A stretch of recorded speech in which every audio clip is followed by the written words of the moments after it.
సంగారెడ్డి జిల్లా సుల్తాన్పూర్లోని జేఎన్టీయూ క్యాంపస్లో ఉదయం అల్పాహారం కోసం తయారు చేసిన చట్నీలో బతికి ఉన్న ఎలుక ఉండటంతో కలకలం రేపింది.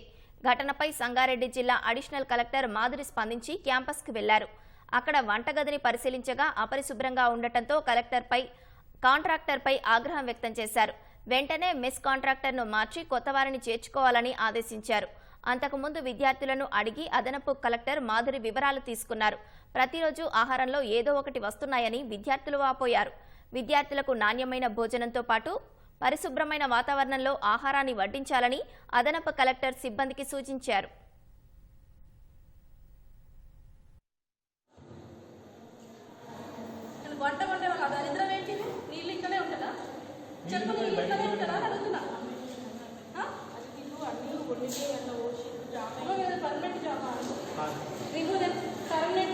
మీకు పని చేయడం ఇస్తుండగా ఇంట్లో పోయి వేరే పని చేయండి. పిల్లలు ఆరోగ్యంతో తెలంగాణ మొన్న నుంచి ఎదురుగా ఉన్నారమ్మా. ఇది ఏమైనా కొత్తగా చేస్తారా? ఎవరైనా క్లీన్ పెట్టుకుంటే నీట్గా ఉంటుంది. బుర్ర పని చేసి మాట్లాడుతున్నావు, పని చేయకుండా మాట్లాడుతున్నావు అన్న అసలు పైన నవ్వు వస్తున్నాయి మాట్లాడుతుంటే. ఇది ఇప్పుడే తీసినారా? దీని స్మెల్ చూడండి. నీట్లో వేసుకుంటావా ఇట్లాంటిది? అసలు ఎంత దరిద్రమైన కిచెన్. అందరూ శుభ్రంగా నిద్రపోతున్నారని అర్థమైతే ఉంది. జీతం తీసుకుంటున్నారు, నెక్స్ట్కి వెళ్తున్నారు. ఏది నువ్వు వంటామేనా? మీరేనా సెక్యూరిటీనా? ఎవరు క్లీన్ చేసుకుంటున్నారు? 300 రూపాయలు తీసుకుంటారు.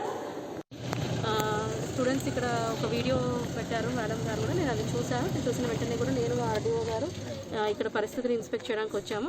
And along with food inspector గారు కూడా వచ్చారు. గత వారంలోనే ఫుడ్ ఇన్స్పెక్టర్ గారు విచారించడం జరిగింది.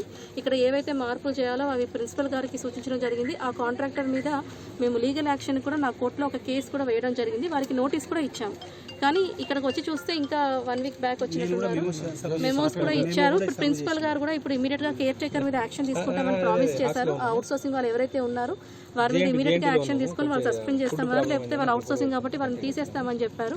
అండ్ అవసరమైతే మేము విల్ టేక్. అక్కడ చూసిన పరిస్థితులు చూస్తే ఏంటంటే వార్డెన్ కానీ డిప్యూటీ వార్డెన్ కానీ ఎవరైతే ఉన్నారో గర్ల్స్ హాస్టల్ కూడా క్లెన్లీనెస్ లేదు. అవి కూడా ప్రిన్సిపల్ గారి దృష్టికి తీసుకొని వచ్చాము. ప్రిన్సిపల్ గారి దృష్టికి రాకపోతే వీళ్ళు టేక్ ఇట్ ఇంటూ జిల్లా కలెక్టర్ గారి దృష్టికి కూడా తీసుకొని వస్తాము. ఇక్కడున్న వాస్తవిక పరిస్థితులు జిల్లా కలెక్టర్ గారికి ఖచ్చితంగా వివరిస్తాము.